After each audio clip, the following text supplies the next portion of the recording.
I'm 46 years old. I've always been the quiet type, not out of fear or weakness, but because I learned early on that most words evaporate. It's what you do that stays.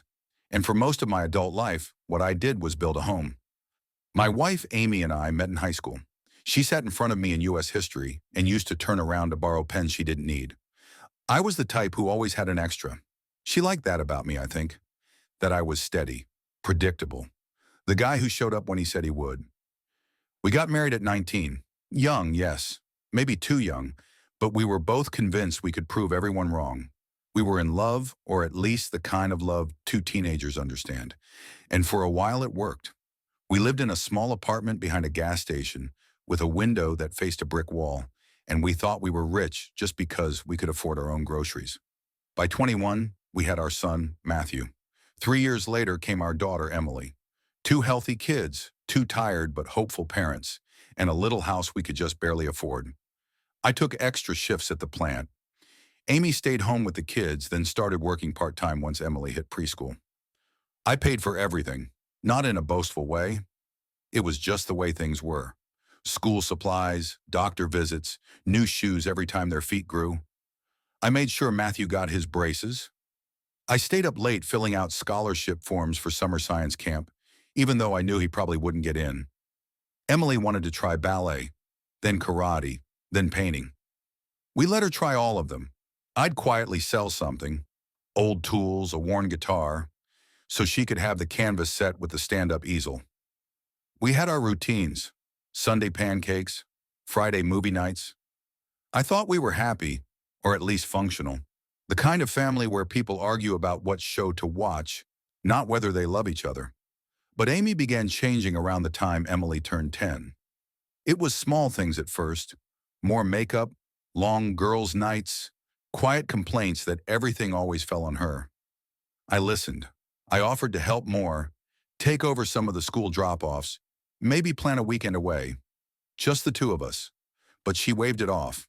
Then came the phrase I now recognize as the warning shot. I feel like I've lost myself. She said it with a far-off look, holding her coffee like it might give her an answer. I nodded, asked what she meant. She didn't answer, not directly. 6 months later, she told me she needed space. She moved into her sister's place just for a while. I stayed in the house with the kids. I packed their lunches, took them to school, showed up to Emily's art show and Matthew's basketball game. I never made them choose. I told them, Mom just needs time. It's not your fault. 1 week after Amy left, I picked up the kids for the weekend, and Emily had turned 11 years old, gap-toothed, still small enough to swing her legs in the passenger seat, where said, "We went to the zoo with Brian. He's funny. He's Mom's friend." Brian, that was the first I heard the name. I didn't flinch. "He bought us nachos and let us ride the train twice," Matthew added. They smiled. They had no reason not to. Why would they? Children take cues from the adults in the room. Amy hadn't told them she left me. She'd told them I left them. I know that now. That Sunday night, I stood in the driveway while Amy helped the kids out of the car.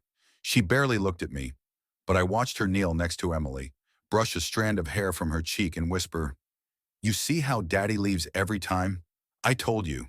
He gave up." She said it quietly, but not quietly enough. Emily looked at me, confused, torn, and I felt something in my chest pull tight. Not pain, not yet, just something beginning to change. I didn't say a word. I kissed both of them goodnight. I turned and walked back to my car, knowing full well that Amy had planted a story, and now it would grow. What I didn't know then was how far it would go, how thoroughly she would rewrite the truth. But even then, I made a decision, not to argue, not to fight in front of them, not to sink into the same mud. I would not be the man she described. I would be the one they remembered. And memories, if they're built strong enough, survive even the loudest lies. The weeks after Amy left felt like a long, muted sigh. I wasn't angry, not at first, not really. Anger would have meant I was still invested in something that no longer existed. No, what I felt was more like the quiet of a house after the doors have been closed.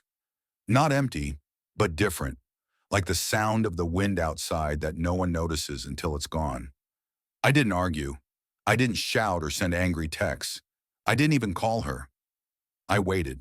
It was always a gamble, the way we spoke. In the beginning, when we had all the time in the world to talk, before the kids were born, before the daily grind of bills and responsibility and making it all fit, it was easier.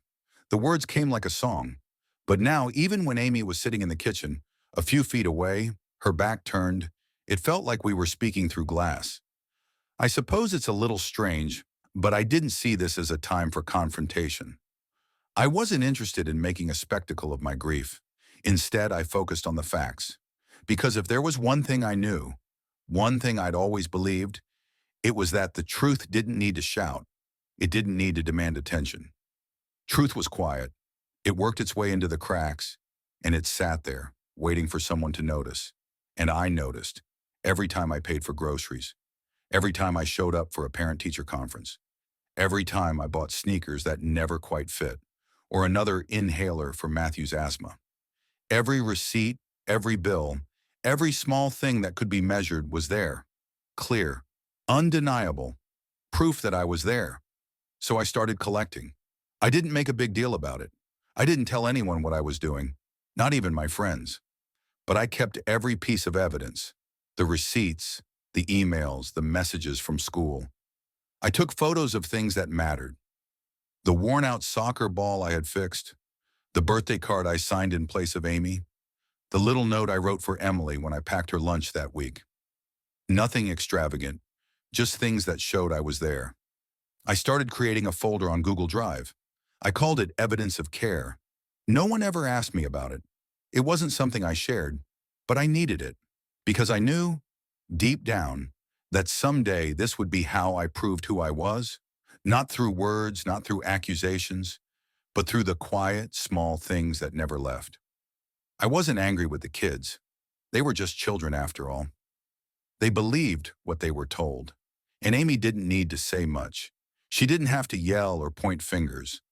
She had simply made it clear that I was the one who walked out, and I had to let them believe that for a while. I didn't push them to see the truth. I didn't make them choose. If they asked, I'd answer, but I didn't offer anything unless they were ready to hear it. The silence was heavy sometimes. It hung in the air between us. It was all I had left to give. Some days I would get home after work and Emily would still be there. She'd sit on the couch, eyes fixed on the television, her hair falling in front of her face. I'd ask if she wanted help with her homework. I'd ask about her day, simple things, nothing heavy. I didn't ask about her mom. I didn't need to. I sent Emily little things, a drawing she did when she was 6, a photo of her first ballet recital that I'd printed and framed. I just slid them into an envelope and put them in the mailbox. That was it. I didn't expect anything back. I wasn't sending them to win her over. I was just showing her that I was still here, that even though things had changed, I had not. For Matthew, I kept the messages short. No angry words, no emotional pleas, just practical things. You need new shoes? The doctor called. Your checkup is next week. I wasn't going to beg for attention. I wasn't going to ask for anything I wasn't owed. I just quietly paid attention to what they needed. I took care of the details. Slowly, quietly, I built a foundation of things that couldn't be ignored forever. The hardest part, though, was knowing how deeply the divide had already taken root. When I got a text from Amy, the few times I heard from her, it was always the same refrain. You haven't been there. You haven't tried. I read those words and felt something cold. The truth wasn't loud enough to fight her version of it. But it didn't need to be. I wasn't interested in fighting. I just needed to wait. Wait for the day when my children would see things for themselves. I kept the folder on Google Drive, kept adding to it, documenting everything. Not in an obsessive way, but in a way that made sense to me. One day, all of this would make sense to them. They would see that I had been there, long after the story had shifted. So I waited, and I watched. And when my children came to me, even when they had questions I couldn't answer, I didn't push them. I simply kept collecting, because I knew the truth, that it would speak for itself. And when the time came, I would be ready. Time passed in slow motion. The world around me felt like it had continued on, leaving me behind in a space where the past didn't quite fit anymore. But the present was still too new to make sense. Every day I felt the distance between myself and my children growing wider. It wasn't their fault, of course. They were just trying to make sense of everything, the same way I was. But I could see it in the way they looked at me, not with disdain, but with uncertainty. They weren't sure of me anymore. They weren't sure about anything. Matthew, once my eager shadow, stopped coming by my office when I was at work, no longer asking for help with his school projects or talking about his friends. He was distant, and when I called him, his answers became shorter, his voice less animated. Emily was quieter too, retreating further into her own world. I hadn't seen much of her artwork lately, the drawings she used to leave for me on the kitchen counter. It was like she had built a wall around herself, and every time I tried to break through, the cracks only deepened. And then, the social media account that had once been a place where I could see glimpses of their lives, the posts about their school achievements, their weekend activities, disappeared. They'd removed me from everything, erased me from their virtual lives. I tried to give them space. I told myself I couldn't force them into a relationship they weren't ready for. But the silence, that growing chasm, was harder to ignore. It gnawed at me, and I started to question, had I done the right thing by not pushing harder? Then came Emily's birthday. It had been 5 years since she'd drawn me that picture, a sketch of us on a family outing at the park. She was only 6 at the time, her lines unsteady, but there was something pure about it. It was just a drawing of a family happy together. That was before everything began to unravel. I knew her birthday was coming up, but it wasn't the first time I had missed a celebration. After Amy left, things had become complicated. I'd been trying to stay consistent, but it was hard to find a balance between giving them room and staying present. That day I just didn't know what to do, so I decided on something simple. I found the drawing in one of the boxes of old photos, a little crumpled from being tucked away for so long. I took it out, slid it into an envelope with a simple note. "Happy birthday, Emily. I'm thinking of you.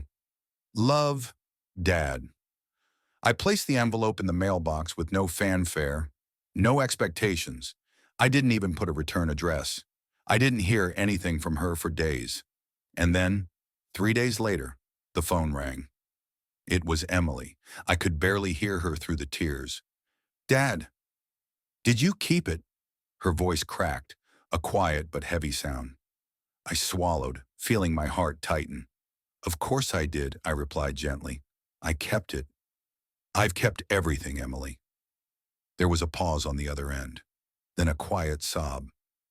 "I can't believe you still have it. You kept it all this time." I couldn't explain to her then what I felt, that in some way I had kept her in a different way than Amy had, not through promises or grand gestures, but through the little things that defined who I was. I had never left her, not really, and I wanted her to know that. "We'll talk soon," I said, careful not to push too hard. "I'll make sure you get the rest of it." I, I don't know what to say, Dad," she replied, her voice softer now. I just, I need time." I didn't press her. "Whenever you're ready," I said, "I'll be here." A few days later we met. I handed her a flash drive. It wasn't much to look at, just a plain, nondescript thing that fit in the palm of your hand. But it was everything I'd been working on, everything I had quietly documented in the months and years since Amy had left. The flash drive had everything. Photos from family trips, video clips of her laughing in the kitchen, voice messages from me that I had saved. Little moments that might seem insignificant to anyone else, but meant the world to me. "I wanted you to have this," I told her as she held the flash drive in her hands. "You deserve to see it all. This is, this is who I've been all along, Emily. I've never stopped caring." She didn't say anything at first. She just looked at the drive, her fingers turning it over in her hands. Then, without looking up, she whispered, "Thank you." And that was all. But it was enough. I could see the wheels turning in her mind. I didn't need her to speak. I could tell she was beginning to understand, even if just a little. I had never stopped being her father. I had always been there, quietly, silently, but always present. A week passed since I gave Emily the flash drive, but I could feel the weight of it in the air. It was a quiet kind of tension, not the kind that screams for attention, but the kind that makes you pause in the middle of your day and think back. Something had shifted. I wasn't sure if she would come back for more answers or if she'd bury it all away, unwilling to confront the past. Then one evening, as I was working on a new project, the doorbell rang. It was a sound I hadn't heard in weeks. I opened the door expecting to see the usual delivery person or perhaps a neighbor, but instead, standing on the doorstep was Matthew, my son, the one I had barely spoken to in months. He was standing there, not with the swagger of a teenager who thought he had it all figured out, but with the uncertainty of someone who had just come face to face with something they hadn't expected to find. He didn't say anything at first, just stood there, his hands shoved deep into his hoodie pockets, his eyes scanning the ground.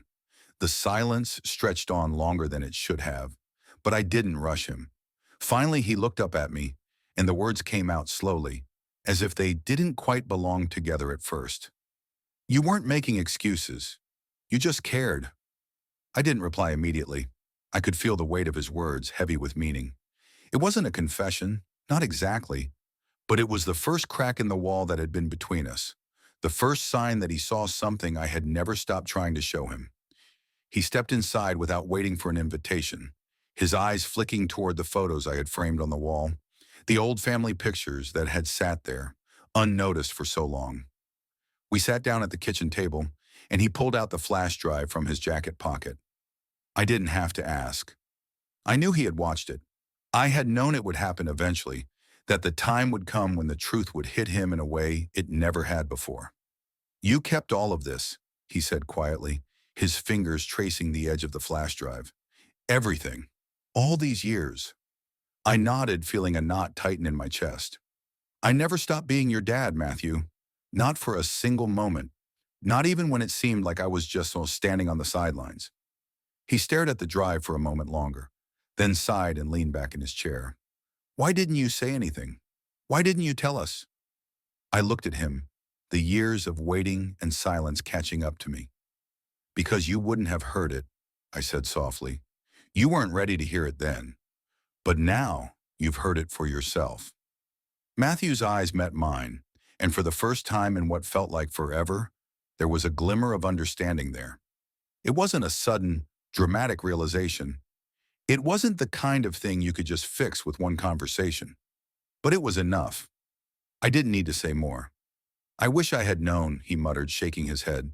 I thought you just gave up on us. I reached across the table, resting my hand on his for a brief moment. I never gave up on you, Matthew. I was waiting. I was always here.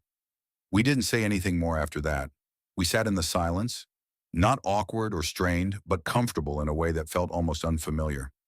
For the first time in so long, we didn't need words to fill the space between us. After a while, Matthew stood up to leave. He paused at the door, looking back at me. I'll see you soon, Dad, he said. There was no hesitation in his voice this time, no uncertainty. Thanks for showing me. Thanks for waiting. I smiled, feeling a warmth spread through me, even though I knew there was still a long road ahead of us. Anytime, son. I'll always be here. As the door closed behind him, I stood there for a moment, just taking it all in. It wasn't a victory, not yet, but it was something close.